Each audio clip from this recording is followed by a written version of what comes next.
Hey, good morning, Facebook fam. What's going on? It's your girl, Neo Soul recording artist Lahla-Hadiya, back again for another segment of Morning Tea with Mommy. How are you guys? Let me see those thumbs ups, those hearts, those happy faces. Let me know you guys are awake, ready to get your day started, happy to be alive, happy to have another opportunity to get it right, do it again, and do it better than you did the day before. Um, I just want to, hey, April, what's going on, beautiful? I just wanted to just give a quick shout out and just say, hey, how y'all doing? I'm going to go ahead and bring my mom on. I'm not tired. I'm a little solemn this morning, but I'm not tired. I'm going to go ahead and bring my mother on real quick. Hey, Em. Good morning. Good morning. Hi. How is everybody? It's a beautiful day in my neighborhood. It's so good to see you guys. And yes, you are awesome. And so are you, Lala Hadia. You're awesome. Thank You you. look beautiful. Thank you. Beautiful, beautiful. All It right. is a beautiful And day. somebody The who was selling sunshine. paparazzi. Yes, yes. I'm hoping everybody had a good night's rest and you're up and at 'em and ready to dig right into this part two. Yeah. So real quick, I just wanted to, um, I don't know, man. I, I guess so. I don't know. I get so emotional sometimes. I'm a very emotional. You're coming in town tomorrow. Yes, hit me, sis, hit me. Um, I get so emotional when certain things take place nowadays, and even though I guess it should be our norm, it's really not my norm. I'm not feeling normal about it. I'm not feeling normal about it at all. Um, I used to when I went to the and this is a random, has really nothing to do with what we're going to talk about, but when I was in the police department as a rookie on the department, um, I remember going to my first homicide, and it shook me. It shocked my system. One, I walked up on it, and it was my first real experience with being first responder. It's like, oh, you are the first, and so um, it really shook my insides because it was just something that growing up and it's just like what's that movie Stand By Me? Once see a dead body, and people have seen, kids have seen, and it's just something about actually being in the mix of that, and actually seeing um, someone lying there lifeless. And so I remember my partners used to always say, come on, let's go get something to eat, like right after we would do our part there in the scene, and then the ambulance would come and it would, take over from there, the coroner. Um, and so they would be like, come on, let's go get something to eat. And I'm like, what? Like, how in the world? And so what they told me was they wanted me to continue my normal routine so I would not become numb to the situation. Because after a while of seeing it, over and over again. And in that profession, unfortunately, you see it over and over again. Um, it just, you become numb to it. And so you don't have any feelings and emotions about it. And so they would take me, oddly enough, it actually worked, for me. Because in that moment when I'm eating, I'm processing and I'm blown, you know. Um, I remember at times we would be sitting eating and talking about it, and a tear would drop down my eye because I'm like, that was a 17-year-old, or that was whatever. And so this new situation, like, we've been in the thick of this whole Black Lives Matter due to injustice and um, all these police shootings, and so I'm still at a place of, I'm just being in awe of the fact that people are literally that evil and that insecure with themselves that they would take a profession and misuse it because of the insecurity they have in themselves. And so by now, you guys, I'm pretty sure, know that I'm talking about the shooting that happened with this young fella right here. Um, and I watched the video. I watched it as a civilian, then I watched it as a cop.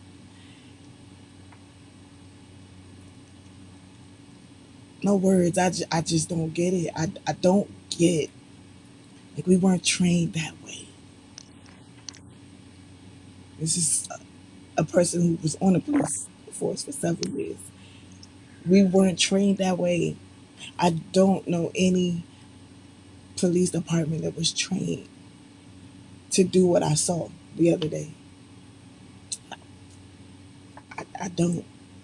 So I'm at a loss for words because now we've moved into that place that I knew we would always get to because it's in the word, but like where like people senseless, like are doing things that are just straight evil, that is just like directly directed and orchestrated by Satan, and I'm at a loss for words, and so I just had to get that out of my system because I literally had dreams about it all night long. And I'm one that, I know everybody dreams, but my dreams are always profound. Like when I remember my dreams, it's something that is happening. Something's gonna happen. Something I need to tell somebody. And so I had dreams about this all night long, and then it transitioned into something else that kind of hit me deep. So I had to get that out.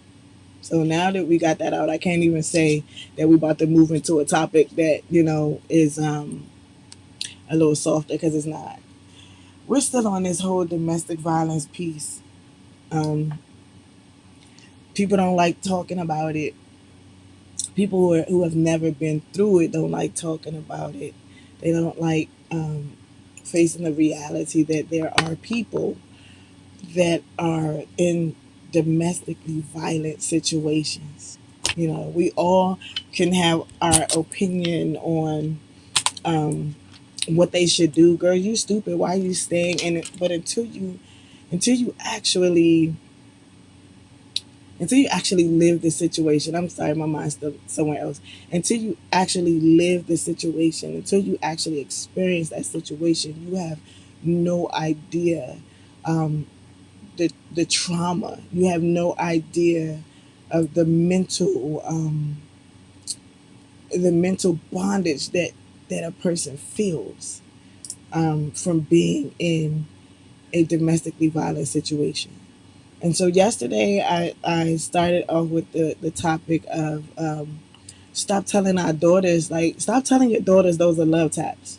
And I did that because I wanted to attract all different types of audiences. There's some people who knew exactly what I meant. There's some people like, hold up, it's not just girls that are being abused, and that's exactly what I wanted you to say. And so I'm glad you came on in the room, because it certainly is not just females. And so now that we're all here, stop telling our children those are love taps. Stop telling our children, oh, he probably hit, the response to them saying somebody hit them at school.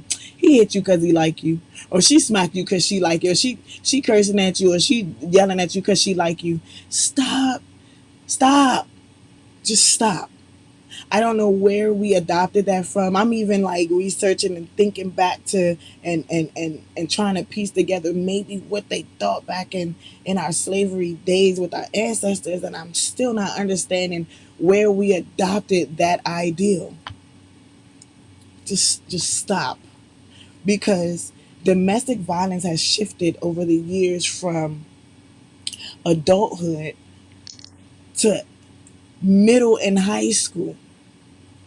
Why is a 15 and 16-year-old dealing with domestic violence in a relationship? First of all, I'm trying to wrap my head around how serious can you really get in a relationship. And I know, shout out to my sis on here, like I know there are people who have started relationships young and they're still together to this day, and that's something God ordained, and bless you for that, and thank you for the example of what love looks like and what long suffering looks like. At the same time, I'm trying to figure out like that our mindsets still have to mature from here, you know what I'm saying? And so whether you do it together, cool, but it's on this level before you get up here. And so how are how do we get to the point where our 15 and 16-year olds are dealing with domestic violence in a relationship? And yes, we've been on this pandemic, but let's not forget that some people want to go back to being normal. Some people can't wait until the world gets back to normal. And so you got to understand what that means. So when the world does open up, there will be people that are literally going back to business as usual, which means back to those practices that were happening, that were being covered, that were seeping out, that we were just getting started with talking about, like domestic violence in freaking high school. And so before we get back to the point where we are physically back in school, like our children are physically back in school, I feel like there is a need to talk about it now, because we will come out of this pandemic. We'll have some casualties. We've had casualties. We'll have some more. Like he said yesterday when they were in response to the Republican. I watched that too. The Republicans conference, and what they were talking about. But the lack of response to the whole pandemic situation. Okay, there will be more. There were people that were watching last night that won't be here by the end of the year because of this pandemic, right? So there'll be some casualties. However, we will come out of the situation. And so those who come out, have we done what God intended for us to do while we were in this situation? Have we taken advantage of those things that we needed to uncover, dig out, and clear out the infection? We talk about that like chapters ago in this whole morning tea with mommy, digging out the infection, and not just seeing the wound and dressing it up, but digging out the infection so that it can properly heal. In this time, we need to uncover those things, talking about those things that were happening, that it was hush mouth and nobody said anything and it was swept up under the carpet. It's going to reveal its ugly head again. And so we have to be ready. And I'm most certainly wanting others to prepare their children and talk to their children about what toxic relationships look like, because my children ain't gonna marry themselves. They're out there with your children. And so it is necessary. It is so important for me. It is personal for me, for everybody to talk about this so we can all get this right, because my children one day will be amongst those out there that don't belong to me. And so we have to talk about this, and it's not cute. It's almost like when you see a little baby sassing and you be like, oh my gosh, stop it, and you laughing and you like, now multiply that a couple years. Is it still cute when a baby is like, no mommy, to no, I don't have to do what you say? Who are you? When it gets to that, when it progresses to that, is it still cute? So we have to stop playing house, you know what I'm saying? And living with the reality of certain things just should be nipped in the bud, severed, cut off, untied, because it's not good practice. It's not good practice for how you should raise a child. And I'm just still stuck on the fact that we have domestic violence situations in young people. And I'm not talking about in their homes where, they're being abused. That's a whole nother thing in itself. But to be abused by a little snotty nosed little boy, to be abused by some little chick that's still dealing with the acne that she don't understand why it's popping up on her face, like, and we covering that up, saying those are love taps. Oh, she like you. Nah, homie. Nah, fam. Nah, king. Nah, queen. It's gotta stop, man. And I just had to say that piece. I promise you guys that those who were giving comments yesterday, that we would talk about those today. So I see comments coming up here, but I do want to get to these first. And so somebody had made mention that verbal and emotional abuse is just as bad as physical abuse. Absolutely. Sometimes worse. Because sometimes there are times where physical scars can heal. The appearance of them can heal. And they can even be healed from the inside out. But those emotional scars, those mental scars that leave residue, then now the next time someone comes up to you, or there's a gentleman or a female that gets close to you because they genuinely love you and they have affection for you, and you cringe because you're used to somebody striking a hand, or the moment you get into a disagreement and somebody comes and like, let's talk, you automatically think that they're about to do something physically violent to you. Like, emotional scars are real. The aftermath of it, everybody involved, the children, when you, even as an abused woman, like my mom talked a little bit about our testimony and her testimony, which created my testimony, um, of her being a battered and abused woman prior to being reunited with my dad. Even when she got to a point, if she ever did, then as I was still a child, where she got over the situation, you still have residue on the children. You still have children now who have seen, and they can go either one or two ways. Either they, become reclusive and they withdraw from, you know, being a part of society, or being a part of wanting to have a serious relationship, or they now become an aggressor. And I talked a little bit about my situation. Growing up, I was like, oh nah, it's not happening. And so I literally was violent.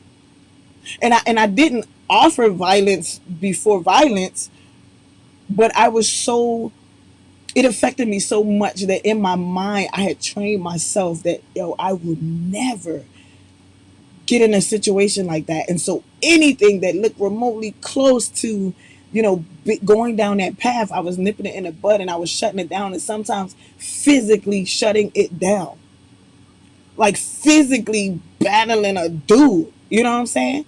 Me, Luo, me. And so it does have a lasting effect. It does have a lasting effect. Someone says social media has glamorized domestic violence to a degree, like in music videos, songs. Um, I'm pretty sure you guys have seen, videos where, um, women are depicted as objects, and not partnership to their mate. Um, Sexually explicit um, music videos, referring to females as objects, and even in instances where males are being depicted as objects, sexual objects, and not people with sexual parts. Um, yeah, I agree. Someone says some young women feel it's cool to go toe to toe with the man. I absolutely agree. I was one of those people. I was one of those people. Um, and I matured, and God is still working on my attitude. Um, and my response versus reactions to things, because of my natural aggression, and that coupled with the fact that I'm just an outspoken Leo. Um, so yeah, I absolutely agree. There are women who feel like they can go toe to toe with a man, and let me tell you, those with daughters, that ain't cute. It ain't cute. We were we were naturally made to be the weaker vessel, right? I don't care how bold and big you think you are, queen. That's not even your. It don't even. It doesn't even fit well with your title, queen, to be the baddest chick. You know what I'm saying? It don't even fit. It don't even fit. So nah, we have to get out of that ideal that you know. Yeah, man, I ain't gonna never let no man. No, we shouldn't even have that idea. We shouldn't even have that idea. We should be digging and uncovering the root of it and trying to to cut it off at the root so that we don't even have to develop the idea in our females to think they can take on a man. Learning how to protect yourself is different, but thinking you can take on a man, like further exciting um, aggression, walking up on a dude like, yo, what you gonna do? What you? That's not cute. It's not cute. And I'm telling you from experience. I'm not just speaking out the side of my neck. It's not cute. It's not cute. Um, Someone said you can always um, walk away from decisions that lead to destruction. The choice is yours to endure only if you like that drama. We all have choices. Right, Mom? We all have choices. I can't see but half of your face, but there you go. We all have choices, you know. But sometimes, let me ask you. Sometimes you get into a situation so deep where you feel like your choices are snatched away, or do you still feel like you really have a choice in that matter? I'm just asking because I've been a child in that situation.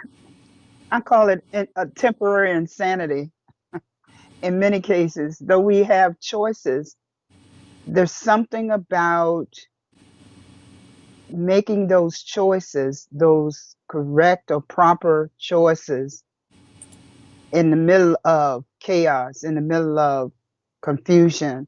It's something about I've always and I always felt, and I still feel that it's like temporary insanity where we just lose ourselves. It's like um, you know all the right things to say, to do, what you should not do, but in the middle of chaos, it appears that we lose it. It's like you go blank. You like all of that good stuff that you know to do, Mm-hmm. you don't do. Um, and I was just pushing back, rolling back a little bit to school, since our children will be restarting school in a few weeks, whether virtually or physically. We want to we can't negate the fact that it all starts from the outset, from the beginning of life, from when kids are kids, you know um and we've said this on many occasions with our parenting skills. Mothers tend to dote on their sons, and dads tend to dote on their daughters in terms of uh it's like mixed messages. For the boys, dads tend to want to build up the macho image. Um, you know, for the girls, dads tend to uh, want to put restraining orders on them, and you know, and all of this, instead of training our kids from the very beginning, from the very outset of life, training them to do the right thing, to make the right choices, you know. And that's where I think a part of the missing link is from the outset. Parents not really putting in the work to make certain that their children make right decisions, proper decisions. We tend to think, and I've always felt this with mine or any other. It's one thing to be supportive of your children, to plant positive seeds into them, but sometimes, let's face it, keep it real, we tend to go overboard with our children. We tend to take them beyond uh, humility. In other words, you build this image into them that they are so great, they are wonderful, they are the best. There's nobody greater than you except God. And sometimes it's an overkill with that. to the point where you neglect the important ingredient, and that is humility, being humble. Yes, you're smart, yes, you're beautiful, yes, you're all these good things, but at the same time, this was a gift from God, and you must remain humble. You must, keep in mind that all of this, we're here not just for ourselves, not to gloat on ourselves. You hear me speak often of that conversation in the mirror, but the conversation in the mirror is not to just build myself up for me. It's building myself up for my creator, giving thanks to God. God created me, this beautiful specimen. Yes, I am beautiful, but at the same time, it's to his glory. We are not here for ourselves alone. We are here for others, to reach out, to touch someone. There was a song once, reach out and touch somebody's hand. And that's what we have. That's the, I believe, is the missing link with a lot of our children. You go from in a classroom, you see all types. You see the confident child, who is so I can do anything. Yes, I can do all things, but it's not I can do all things through Christ. It's I can do all things. I can, because my mama said, my daddy said I can do this. And forgetting your creator, forgetting, how you got this way. You didn't just get this way. You were wonderfully made by God, by your creator, Hmm. and everything you do, you're doing to glorify him and to make the best out of what he has created.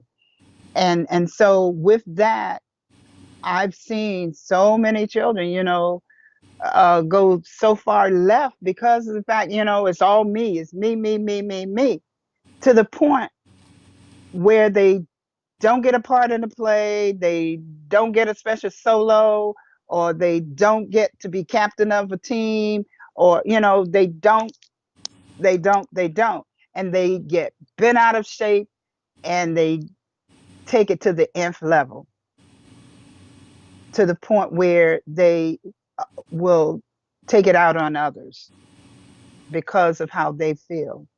And so again, it starts from the beginning with our children, planting those seeds of humility, Yeah, planting the seeds of greatness, but at the same time, letting our children know to be humble. yeah. And what better way to teach this than by example? And Showing them.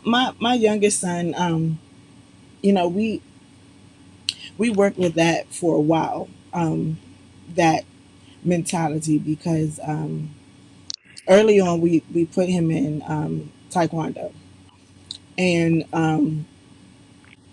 for those of you who know Mark Anthony, both my boys are fit. However, Mark Anthony is just naturally just fit, and when he realized how fit he was, it just made it even worse, because um, he just became addicted to being fit.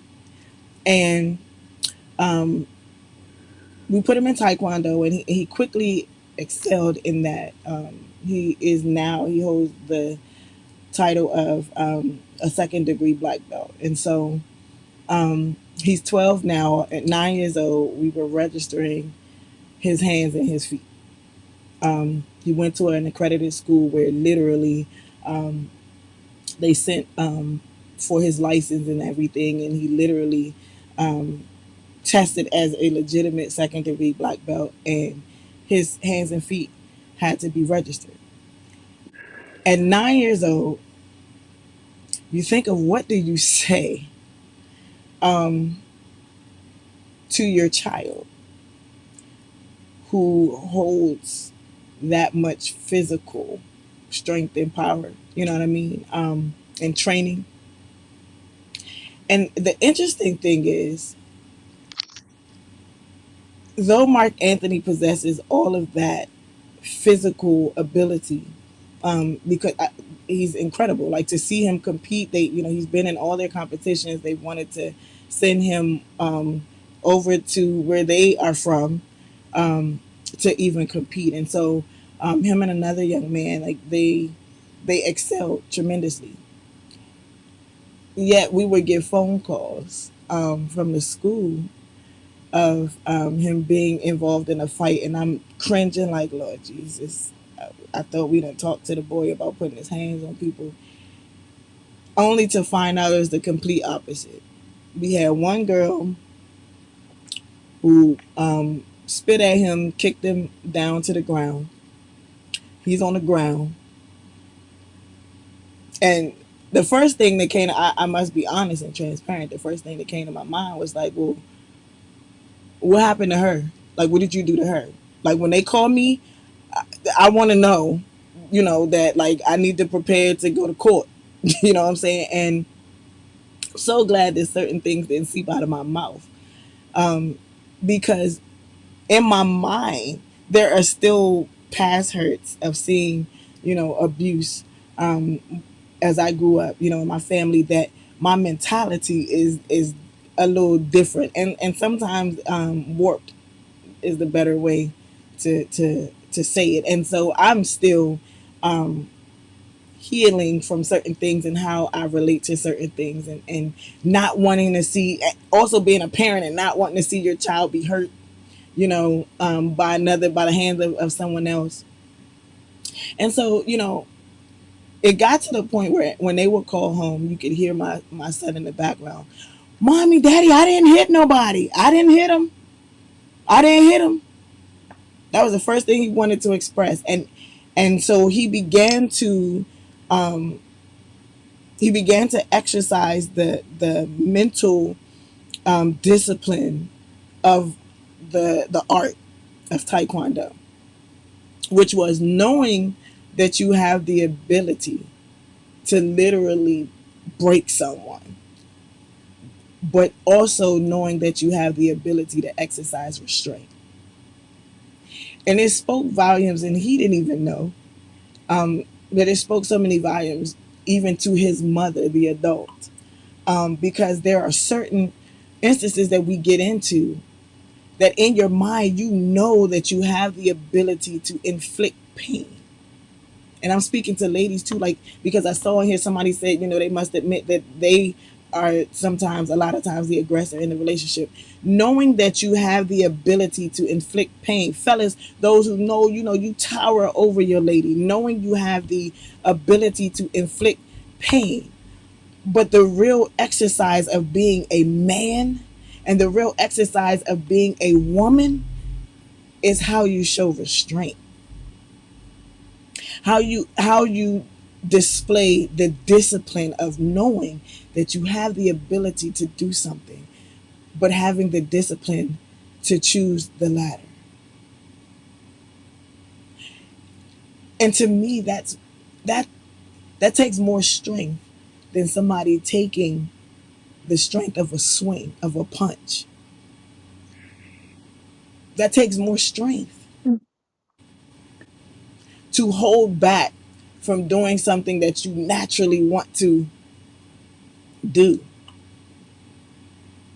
And it, when he would say that, it began to resonate with me, and I'm like, yeah, like, and that's what a lot of those arts teach you, the discipline of it, knowing that you have the ability to protect yourselves, however, understanding that you don't misuse the ability that you have. That works in the police department, and those are the classes when people talk about training. Those are the types of trainings that should be ongoing for the police officers. Knowing you have the ability to inflict pain, trauma, but having the discipline to restrain yourself and gain control of the situation. That's where we, when I was going through the academy, we, I would say that New York, the District of Columbia, LA have some of the best training. Now, the outcome of those who you see on, and like I said, we said before, in every profession there's a bad seed, couple of them bad seeds, but the training that they had, like, learning verbal judo, which is a part of a martial art, learning verbal judo, learning how to talk your way out of a situation, learning how to de-escalate a situation verbally and not physically. That's your first use of force in a police department. That's your first use of force, verbal de-escalation. That's the first. The first is not the baton. The first is not the pepper spray or the mace, or even the when you get to the stunt gun. That's the one right before you get to lethal force, which is your firearm. Your first use of force is verbal judo, which is learning how to de-escalate a situation with your words. And if everybody exercised that, I believe that we would have less physical violence amongst people, period. And that's a skill that you have to work at and exercise, because some people have deep rooted hurt and anger and pain that it's almost like a dog's first bite. Once they get the taste of blood, like you heard of that, when a dog gets the taste of blood, it becomes so easy next time for them to bite.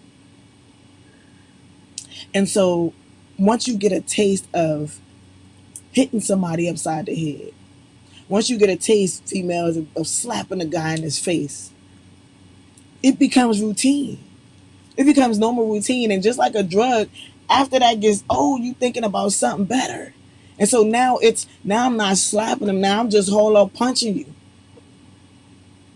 And so we have to get to a point where we're learning how to deal with conflict, where our conflict resolution does not start with physical force, but being able to be mature enough to either walk away until you can maturely converse with this person and talk about what's going on, or right then and there being able to verbally de-escalate the situation. We have to get to a point where that's the normal practice, because we are instilling something in our young people that we already know from the protest, that they're like the upgraded version. Each generation is the upgraded version of the one before. You know what I'm saying? And so what you pour in, think about that times 10 every time a generation is populated. And it's going to get to the point where it's already self-destructive. But we literally, those who know the word of God, you ain't have to worry about the end of the world. We ain't gonna be nobody left, because we're gonna wind up wiping each other out. Emotional and mental abuse can truly be worse. It makes it hard for some to move on fairly into new relationships without prejudice, or it makes it hard to trust that the next person won't be the same. Exactly. Exactly. Um, I grew up seeing my mom in domestic violence, physically and verbally, things that kids shouldn't see or be around, which starts the cycle. Most people, when they come out of domestically violent situations, they're in the process. Their focus is healing themselves, because you just want to heal yourself so you can move forward. And there are a lot of instances where people don't look back at the effects that it's had on a child. And so you may have cut that branch off, but there's a root that has grown, which is your seed. There's a root that has grown. And so you may have cut that branch off and you're like, yo, I will never again enter into a domestically violent relationship or situation. And you ain't checked the root that was growing the whole time that was happening. And so you may have made that mantra, or that stance that will never happen to you again. But now you get that first phone call from your son's lady or wife or girlfriend. Miss such and such, he just hit me. Or you get that knock on the door of your daughter spilling into your arms. because she's allowed a young man or enter into a relationship where a young man put his hands on her. So, we also, when exiting a situation like that, if we have seeds, we have to look back and see what has rooted in order to effectively cut it off. And if you have sons and daughters, as with counseling of any kind, you generally, when you counsel relationships or couples, you counsel them separately, individually, and then together. And with if you have sons and daughters, you want to talk to your sons, you want to talk to your daughters, and you talk to your children Mm-hmm. together, um, in order to really help them to make sense of this whole thing. This whole thing. Um, as I said earlier, the what I've seen in the past is fathers having like a giving a mixed message. The conversations they give to the sons, are to build them up, macho, ladies man and blah blah blah. And with the girls, and then you come back with the girls, and it's like scaring them from relationships. I don't want to, I don't want you to be with no boys. I don't, and it make it such a scary thing, versus talking the reality of life and relationships, and just giving it to them straight. you know um a lot of times I've seen fathers, particularly men, will use their experience. They know what they've done in their heyday and sometimes in their present day, and they will use that as an intimidation for their daughters, like because they know what they've been as a man to a woman. And then so they, in their effort to use the scare tactic with their daughters, you know, because they know what they've done, and they put the idea that all men are like that, and they're bringing up their daughters. Um, so it's really there. It's coming out as the kids grow, as they mature. What you put in, you get out. And if you've not put in the work in terms of training your children in the way they should go, then you're going to find, if you haven't done that, then you're going to come up short. Your kids are going to suffer as a result of that. So, a lot of what we're seeing today is a result of parents not putting in the work adequately, adequately. Um, in with their children. It's like kind of one-sided, it's tilted, it's ill balanced. Mm-hmm. So, we've got to really do better in terms of that. And we say this over and over again, that hurt people usually hurt other people. Also, kids who come up and grow up in an environment with abuse and misuse, and whether that abuse is physical, mental, emotional, I don't care. Abuse is abuse. Yeah. And they come up with that, then where do you think they go? They don't disappear. It's like we've said with back in the day with the crack The crack babies. babies. Who want they They they didn't trying to figure out disappear. why They did not kids is going disappear. crazy, adults is going crazy. They ain't disappeared. They were released They're into they're society. They had kids and their they're kids had kids. They're now adults. They are, in fact, they're like grandparents now. They my So, age. They my age. so yeah, we've got to do better in terms of example being. I think mentioned the situation without mentioning the situation with the cops, and this thing that's going on now with the cops. And it all goes back again with training.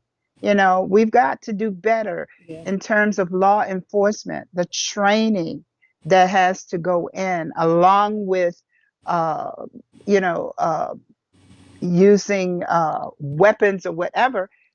You start out de-escalating situations. You don't just go in automatically, pow pow, like Wild Wild West. Right. You go in based on the situation to to de-escalate it, to take it, bring it down. I know as a classroom teacher, or working with the school system with children, you know I was considered like the de-escalator, in terms of, if the situation is already up here, and the kids are already fired up, the last thing you want to do is be up there.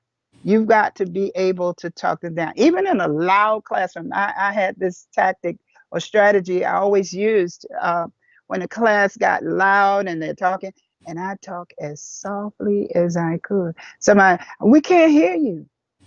We can't. Then apparently it's too noisy. Maybe if you take the noise down, you can hear me. And they would get the message. So, and the same thing goes for a situation that's already, and whether it's couples, whether it's children, if it's already up there, the last thing you want to do is to go in there, like I said, shoot them up, bang, bang. So we've got to start thinking and putting in the work in terms of training our children, and in many cases training and retraining ourselves, because a lot of adults, uh, for lack of training, my people perish for lack of knowledge, my people perish for lack of training. So we've got to do better, much better. Someone posed the question, and I'm gonna shoot this your way, Mom. What can a mom who has experienced verbal abuse say to her children who see or hear it? Is it possible to use the event to teach or reassure? Sees or hears an event that's abusive, Mm-hmm. and that's every day, because, and I've alluded to this many times, uh, a part of our training and bringing up our children is, as much as we love them, you know um, love is not things. Love is not allowing children to do what they want to do to make them happy all the time. And our kids, because of uh, what they are able to get into these days as far as media, social media. And I believe I said this yesterday, anything goes nowadays on TV. They watch a lot of things. I don't care how every parent wants to think they have the best kids in the world. And if you don't, then something's wrong. Yes, we want to think the best of our kids, but at the same time, let's keep it real. Let's keep it real. One thing I always said to parents: don't take my word, just check in every now and then at your schools, and you'll see the real deal. Um, I tell you, children are a different animal away from their parents than they are around their parents. And they'll say and do everything that you want them to say. Because guess what? They study you. They study you. As far as what they see, and whether it's in the home or on TV or in the streets, in the community, what have you, it goes back to the training. What can a parent do? We can constantly talk with our children, keep that line of communication open, hear them, hear them. Don't always talk at them. In fact, don't talk at them, talk with them in terms of, but and let's qualify that. When I say talk with them, uh, you know, uh, back in the day, there's a saying, children should be seen and not heard. Okay, that partially worked for that time, because it let kids know that there's a place, there's a time and a place, you know. And what is happening now is children are at a point now where they're not children. They feel because some parents have placed in them this burden of, you have a right to say what you want. You know what I always say to my school kids, always knew they could talk to me, they could tell me anything, but you got to know how to say it. Right. And the same thing more so with parents. Your children are children for a reason. They didn't come out grown. They may act grown, but they are not grown. Right. And the thing is, in these conversations, which should be regular, should be consistent. There should be a consistency of communication in your home with your children, talking to them. Yes, you can. I want you to be able to say and share with me, you know, and but at the same time, you are a child. I've been in a situation where kids, everybody talking at the same time. Everybody talking at the same time. Where, there are no stops. There's, you know, there are no stops, you know? And so we've got to go back. Some things that we did back in the day were not all bad. Yes, we progress as we go along, but at the same time, one thing that should be consistent is respect, and teaching our children that respect is key. And so in situations where they're seeing a lot of stuff on TV, and they may have witnessed stuff even in the homes, there's a right as in correct, and there's a wrong Yeah. as in incorrect. So we've got to maintain that. That doesn't change. Right is right, wrong is wrong. I don't care who it is. One of the things we're seeing right now with our presidency is just that. You know, our current administration gives the indication that, somewhere he got the signal that because I'm president, Hmm. I can do anything. I just recently saw where his wife, poor little thing, completely re-altered the White House lawn, had cut down Jackie Kennedy's beautiful trees. Come on now. I know all the presidents and all of the presidents in their graves are like shaking their heads. Oh my goodness. When this administration is done, phew, mm. It's going to be like reconstruction all over again, redoing everything. Which is Everything, the perfect example of the effects of children growing up in an abusive situation, because there are yes, so many things that have been, I won't even say birth because they were already here, but he almost allowed, by not responding right. appropriately, he's almost allowed it to be okay, you And know. he has taken that signal. You said it, you hit it on the head. That's a perfect example. And I am 70 years old. I've been through a number of presidents. I have never, ever seen or heard of a president, even the worst of them, doing and getting away with the things that this guy has gotten away with. And every time something comes up, I say to myself, but y'all let him do it. You let him get away with it.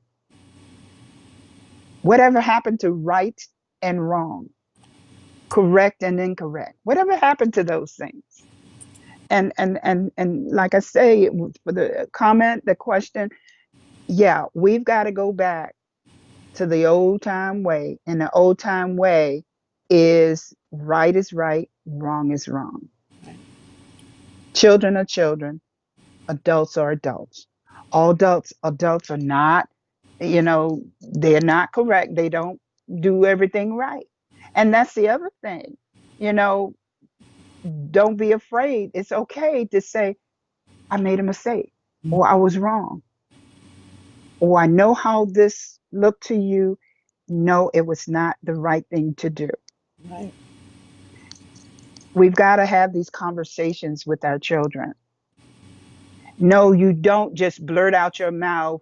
Yes, mom says or dad says you have a right to speak your truth. But at the same time, let's not forget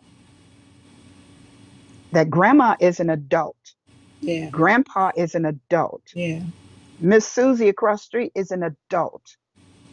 And respect is respect. Okay? You're still a child. Don't don't be afraid to have those conversations with our children. You know, um, things are really turning. I wrote this down early on in our broadcast. There's a shift in the atmosphere. Yeah, Have y'all noticed? There's a shift in the atmosphere.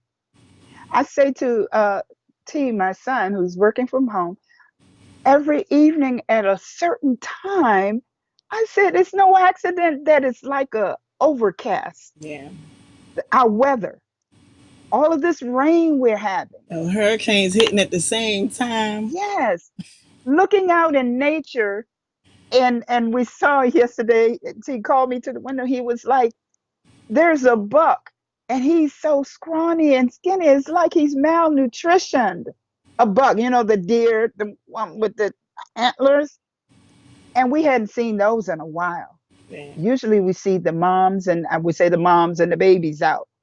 But yesterday evening, here was this, the buck comes out. It was almost like, I'm an animated person. It was almost like he's looking around and it's like, yeah, my wife told me there was some good pickings out here. Let me go see check it out. You know, it's like animals. Have you ever seen someone posted this weekend a yard full of deer? When have there been so many deer? And we're not talking just in the we had a suburbs. yard full We're of birds. I talking, watched you that know, movie we're Birds, and I talking was like, stay there's a down. shift in the atmosphere, folk. There's a shift in the atmosphere. It's no accident. It's no accident that we're seeing this shift. And so we've got to stay on it as the adults, as the parents. We've got to stay on it. Absolutely. Our kids are looking up to us, or they should. They should be looking up to us for guidance. We've got to stay on it. Keep it real. I'm just saying.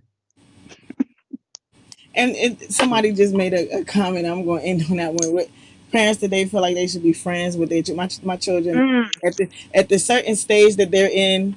We're not friends. I'm mommy. I'm mommy. That's daddy. That's grandma. absolutely. We're not friends. We're Absolutely. not friends at this point, at this stage, because I need you to get to the point of maturity where you understand the difference with seeing a friend in me and seeing a Mm, friend in school.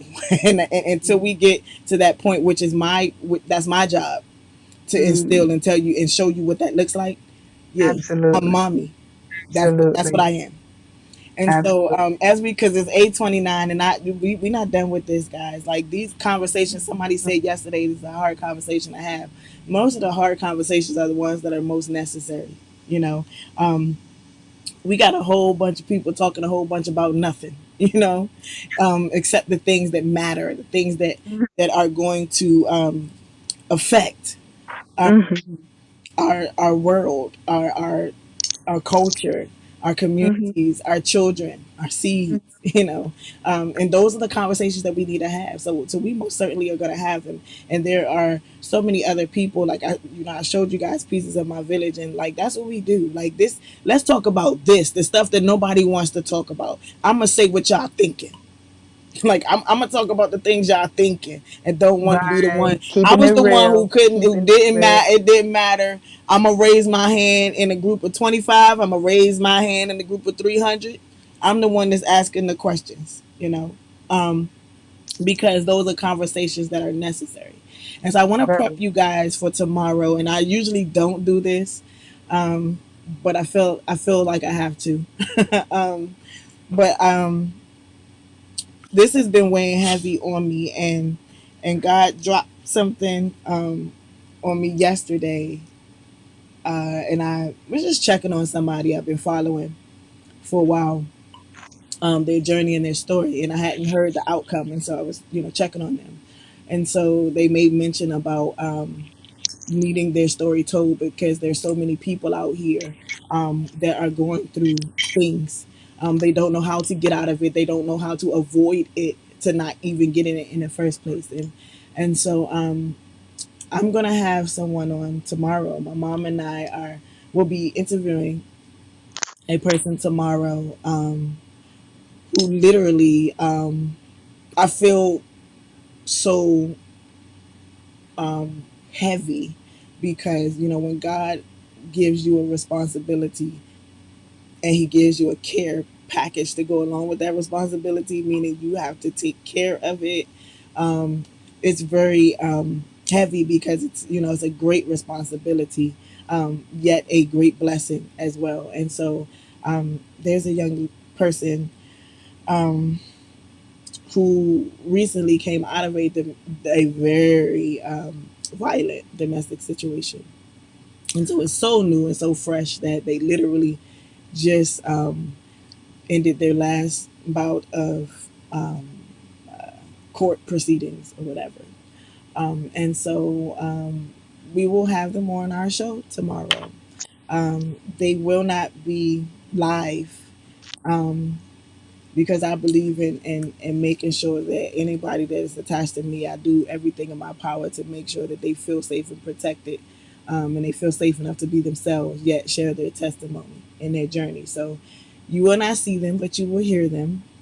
They have agreed that that is fine for you guys to hear them, because there's some people that are, our feed is live and it's public, and so a lot of people follow me as an artist, and then now we've gained a large audience with the show, and so we'll be talking to them, and so same deal. You guys will be able to ask questions. Certain answers may not be as personal as we would probably want the answer to be, because of the situation and circumstance. But nonetheless, we'll have that opportunity. And it's a blessing because, I said a show ago that we don't go through things just for not like just for it to happen and just by happenstance. Um, there are things that God allows Mm, because we are instruments, mm-hmm. and it is something that somebody else is watching. Mm, So you have to keep that in mind. Even those who have children, it's not just your children. There are other people that are watching, and so your response to whatever is happening in your life, to whatever situation that God has brought you to in your journey, your response means everything. It's so much bigger than you. There is somebody who has been strategically placed because they've asked and poured out and begged of God to help them in a situation, to answer mm, their prayer, and they have been strategically positioned. And now your journey is about to intercept theirs, and your response to the situation that God brings you to in your journey is so necessary that you get it right, mm. because there's somebody watching. They're supposed to Absolutely. be watching. All the time. So keep that in mind. So until Mm. tomorrow, I love y'all. Y'all know I do. Love you, love you, And, love you oh, with the love of the Lord. and I know Mama Lou loves you too. Um, Always. and yeah, we still in this movement, y'all. Keep with the journey. Don't give up. Don't give up. It'll get worse before it gets better. But I promise you, God, He has promised us true reward is far greater than anything Yes. that we could ever imagine here in this life. Mm. And so it is so important to stay in the fight and stay in the movement, stay in the journey, Yes. and don't fall. Don't fall. So until tomorrow, bright and early, 7:30. We'll meet you back here. Thank you guys for coming. I love you guys. All my celebrities that came in the building. Y'all know who y'all are. I rub shoulders with celebrities. That's who they are to me, and that's who they are. Period. Kia, April, um, Gerald. Y'all know who y'all are. I had some celebrities into the building. Oh, Pamela, y'all know wow. who y'all are. Until tomorrow, bright early 7:30. It's your girl Neil Soul, recorded artist, wrapping up another segment of Morning Tea with Mommy. Hey, stop telling them those are love taps. That's an untruth that needs to be stopped. All right, love you guys. Until tomorrow, be great and continue to walk in purpose and not just on purpose. Peace out.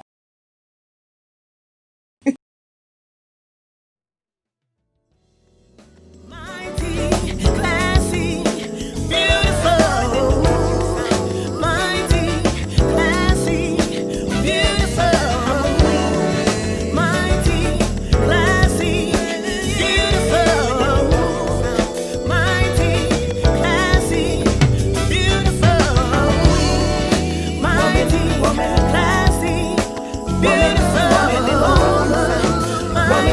coming